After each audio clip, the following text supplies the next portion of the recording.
Gerai, pasiemam tada. Tiesos! Tiesos! Tiesos! Tiesos! Tiesos! Tiesos! Tiesos! Tiesos! Tiesos! Tiesos! Tiesos! Tiesos! Tiesos! Tiesos! Tiesos! Tiesos! Tiesos! Tiesos! Tiesos!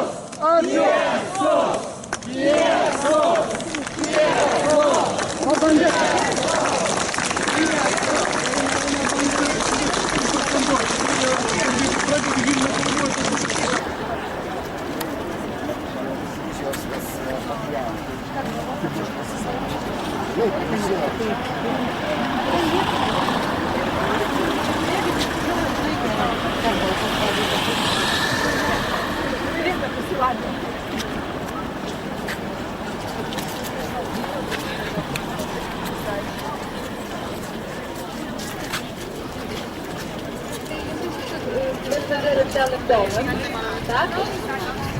Od tego nie wiem. Co konkretnie jest takie?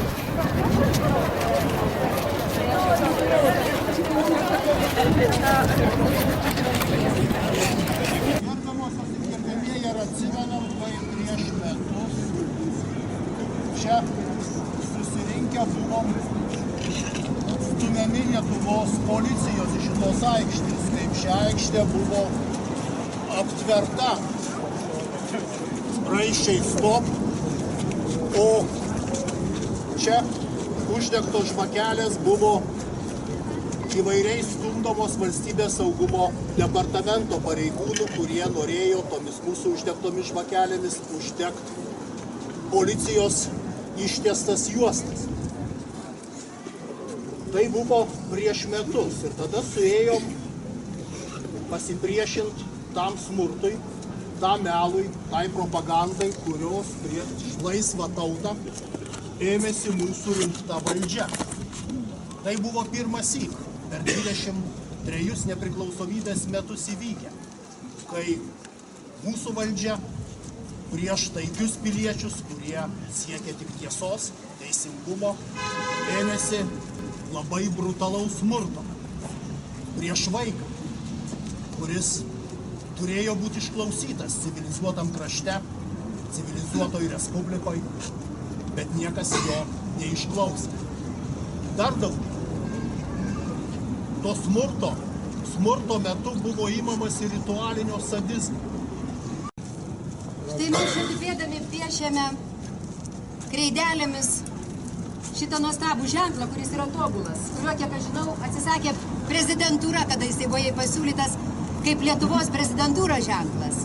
Na, kadangi per daug jisai pasako šitą ženklas, tiesa, jisai parodo, kad į žmogaus širdį tiesa ateina iš viršaus ir turi jame gyvuoti. Tai nėra galo ženklas, tai yra vilties ir supratimo ženklas. Atsisakė prezidentūra, priėmėme mes, priėmėme žmonės. Sėdėjome, spalvojame štai šitą širdį ir prieėm susijaudinęs žmogus ir sako, aš negaliu, aš neturiu pikčių, aš nieko negaliu pakeisti, nieko negaliu padėti, vis tiek nieko nebus. Palaukit, žmonės, ar mes mažvaikai ar ne vispračiai? Ar mes nesuprantame, kad nėra stotelė su pavadinimu tiesa? Yra kelias, kuris vadinasi tiesos kelias. Ir tiesos yra lygiai tiek, kiek yra teisingų žmonių, kiek yra tuo keliu einančių. Sako, mūsų mažai, bet dar niekada nebuvo šitiek daug. O juk yra penktadienis, o juk yra karšta. Ir ne dėl to, kad metinės, o dėl to, kad išdidu būti tą saujelę, kurią galima pravardžiuoti. Kai pravardžiuodavo sovietmečio, ar atsimenat, kiekgi buvo prie Mickevičiaus paminklo žmonių saujelė, apspjaudytų, apmeluotų, bepročiais išvadintų. Kągi, dabar didesnė sauja. Dabar jau visi pravardžiavimai lekia lauk, kada mūsų gretose yra išsilavinę. Žmonės, kurie nenori nieko savo, nei būti prezidentais, nei būti premjerais. Jie nori to, ko netiki, kad galima norėti tie, kurie valdo teismus.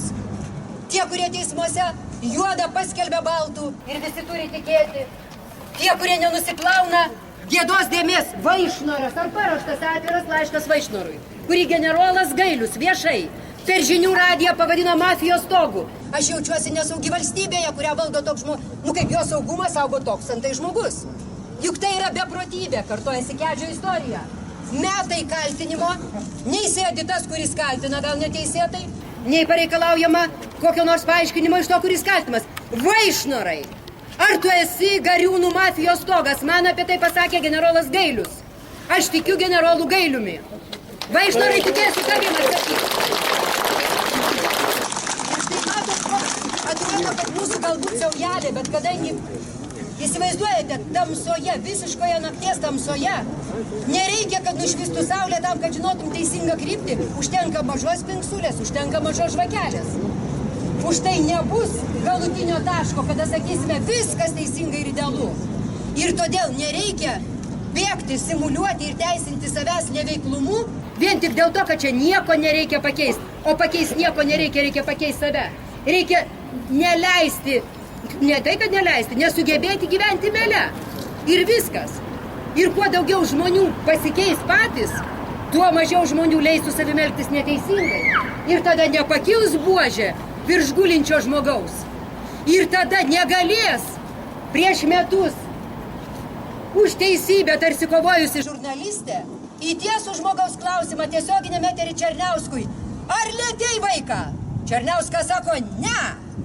Ir jinai, kuri žino, matė, ir visa Lietuva žino, matė, lietė. Ir aš, kuri žinau, gėda, aišku, kad gėda. Bet ne tiek gėda, kiek bėda. Bėda su žmogaus siela, bėda su žmogumi, kuris, o jūs žinot, kiek žmonių netėjo čia ir pavedė man, kad aš už juos pabūčiau. Nes jie dirba, jie bijo būti išmesti, ten filmuoja mūsų draugai policininkai. Jie puikus ir geri, kadangi jie filmuoja kiekvieną akciją, dabar jie profesionalai. Bet juk žinote, kur eis nufilmuoti mūsų veidai.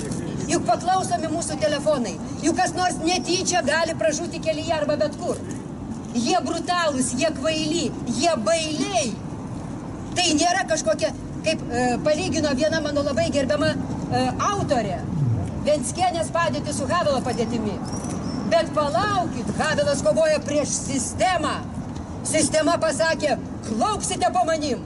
O kas čia Lietuvoje sako, kad klauksit? Ne. Sakė, jūs laisvi, jūs puikus, tik tai šia tau į tarpuką su buožę. Tik tai šia tau teismą Kėdainių. Tik tai šia tau Černiauską. O va, nu ten mano rankos gal buvo, aš nežinau, visi metai jis nenešė. Ir teismas nusprendė, kad jis nekaltas. Prieš ką čia kovoti? Čia negali kovoti prieš sistemą, nes sistema gera. Bet sistemoje pilna utėlių. Kartojasi Rusijos okupacijos. Atsimenat, koks anekdotas? Kada rusai sakydavo, kad, nu kaip čia mes, čia iki mūsų, sovietai. Ir tada kilo toks anekdotas lietuviškas. Ir sakydavo tie okupantai, kad mūsų čia daugiau, jūsų ką čia tik 3 milijonai. Ir buvo geras lietuviškas išmintingas anekdotas, kad turiu štai aš kailinius. Ir kailiniuose štai prisiveisė utėlių.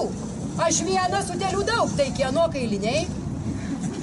Daug utėlių, kurios net nesako, kad jos ne utėlės VSD, teismuose, teisingume. Aš nežinau, ar čia sėdi utėlė. Aš dar tikiu, kad ne.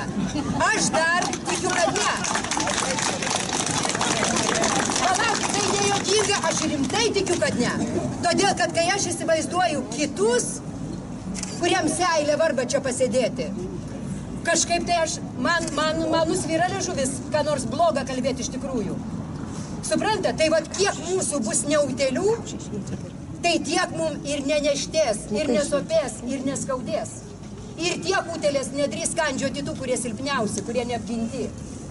Todėl negalima lyginti Havelo, kuris pasakė, aš ne rašytojas, aš ne menininkas, aš politikas. Aš prieš sistemą, aš galiu numirti prieš tave. Bet aš būsiu didis, o tu vis tiek sugriusi, nes tu milžinas ant molinių kojų. Čia nėra sistemos, čia nėra prieš ką kovo, čia pelkė, kuri tave įsiurbė ir sunaikina. Kai bandė sunaikinti Gailių, kai bandė sunaikinti Giržadą, kai bandė sunaikinti sąžiningų saugumo darbuotojus. Už tai nemenkinkit savęs. Tai, kad jūs nesijaučiat utėlėm, tai yra vienintelis darbas, kurį mes galim duoti savo valstybei ir pasauliui. Nereikia nieko daugiau, nereikia nieko nugalėti, su nieko kovoti. Nes nėra prieš ką, čia mūsų valstybė šviesi Lietuva. Nebūkim utėlėm žmonės. Nebijokime eiti tiesos keliu, žinodami, kad galutinės stotelės nebus niekada. Būkim kartu.